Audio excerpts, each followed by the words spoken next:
الله تستاهلي يخليك حبيبه. تستاهلي الله الجنة في أمنياتك ووليداتك ربي يخليك الحبيبه، وعروستك إن فرحه شاء الله بوجودك. فيكتوريا فيكتوريا حامله تبارك الله، اول مره تجي عند عمتها، فرحوا بها بنات عمتها. وعزيزة عليهم عزيزة.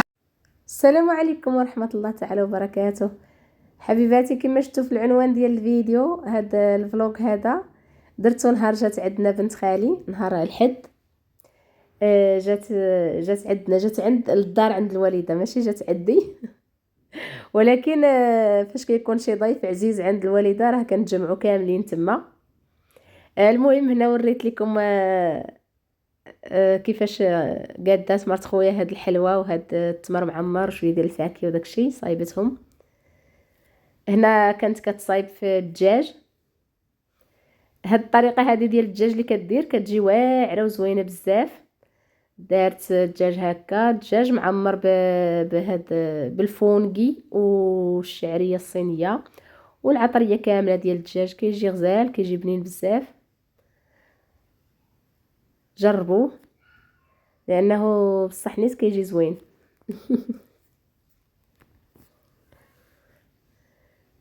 هنا الوالده ديالي وجدات الصينيه، كنا كنتسناو فيهم يجيو، وجداتها. هاد المقبلات هادو كانوا غيرافقوهم مع الشوا،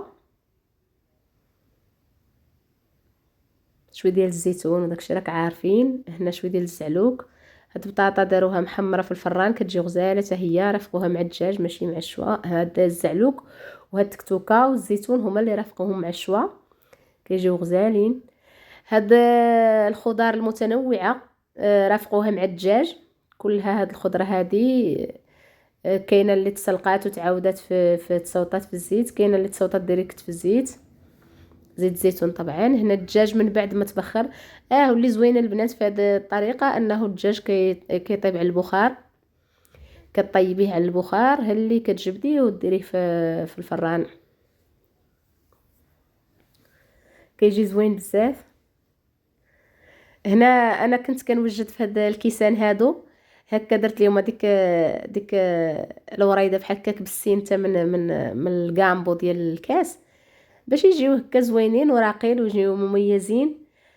درنا فيهم الحليب، لان بنت خالي هذه اول مره تجي لعندنا من بعد الزواج ديالها، يعني بالنسبه لينا حنا راه باقا عروسه، فاستقبلناها بالحليب والتمر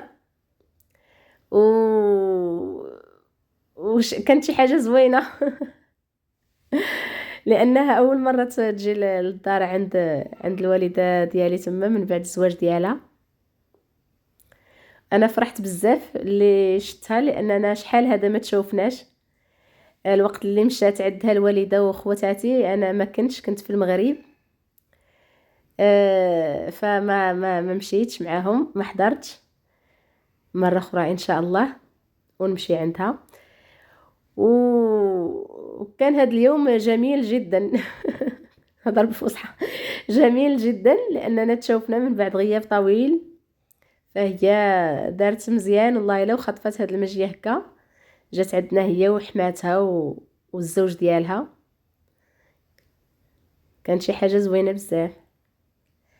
هنا الوالده ديالي كانت صايبت هاد الشوا هكا، ولكن هنا مشات كتهضر معاهم وترحب بهم، فانا قابلت ليها شويه هنا المهم بقيت مقابله ليها الشوايه.